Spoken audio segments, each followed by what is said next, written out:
Og Lise i dag vil jeg snakke om beviset for Dupont kvotienten for 1 over x, som du ser her. Det er trin for trin, så jeg vil forklare, hvordan man gør. Så det første, man kan sige, det er, at vi kan bruge 60-reglen selvfølgelig til at bevise det her. 60-reglen hedder, at man starter med at opskrive sin ligning, selvfølgelig. Så har vi en anden regel, som hedder at reducere det. Så det bliver skrevet så mindst muligt, selvfølgelig. Og så har man sådan et træ, hvor man finder grænseværdien for at komme så tæt på delta x, kommer så tæt på 0 som muligt, for at finde den tangenthældning, der passer perfekt til den hældning, man allerede har. Og den vil aldrig komme 100%, så den vil altid være tæt på, ikke? Så ja. Jo. Så man kan sige, at man starter med at skrive den op, hvor man bruger sekant hændingsligning, som man kan se heroppe, som hedder x0 plus delta x minus x0 over delta x1. Jo. Så har man så for at skrive den her ligning op, sætter man ind på x's plads, så sætter man den ligning, altså for eksempel her, så sætter man sætter det her ind på x's ligning, så det kommer til at hedde der her. Så kan man se, at det her, det står herunder. Det kommer til at hedde, fordi 1 over x, ikke? Jo. Så så er den opskrevet, så går man videre til at reducere det. Så det første man gør her, det er, at man lægger de her to, man ganger de to sammen, så man ganger det her ind på den her plads, og den her ind på den her plads. Det kan man så se her, så der kommer x0 heroppe, og så x0 gange det der hernede under. Og så kommer det til at se det der x0 plus delta x, det kommer til at stå her. Og så x0 gange det her også, så det kommer til at hedde det samme. Og så selvfølgelig det der med delta x. Ja. Så sætter man så de her to ligninger sammen. Så det gør vi at skrive det op på denne måde her. Så sætter man det her i parentes, fordi man gerne vil tage dem fra hinanden.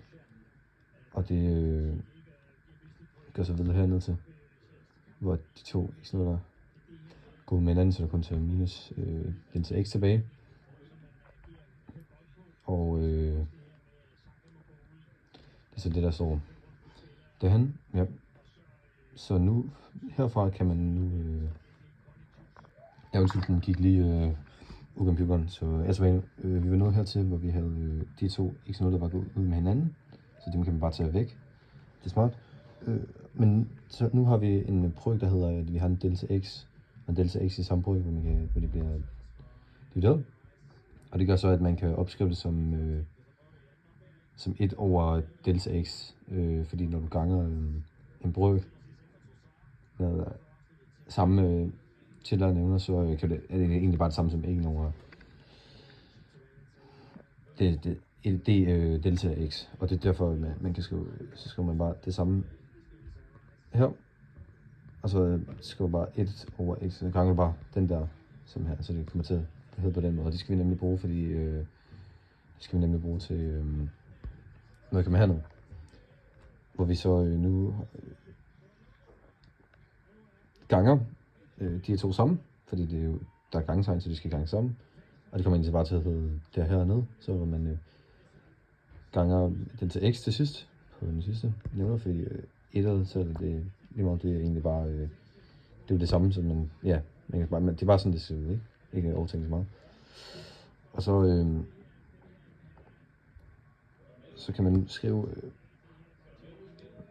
1 som delta x, fordi det er det samme jo, det ser vi heroppe,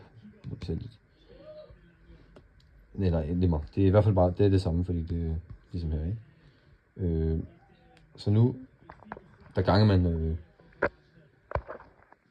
det her sammen med det her, og det kommer til at hedde x0 i anden plus x0 delta x, ikke? Og det er så, hvordan man reducerer det. Så nu har vi reduktionen, nu vil vi finde grænseværdien, som som kan findes, ikke? Ja, så der har vi vores ligning her, og den, det der sker, når den kommer tættere på 0, delta x kommer tættere på 0, så kan man se, at minus 1, det går ikke mod 0, fordi når minus 1, det kan ikke gå mod 0, fordi det er jo allerede en minusagtigt, ikke? Så det er det meget. Og så der x0 i anden, det kan heller ikke gå mod noget, men de her to her, de kan godt gå mod 0. Og det gør de så, når de gør den,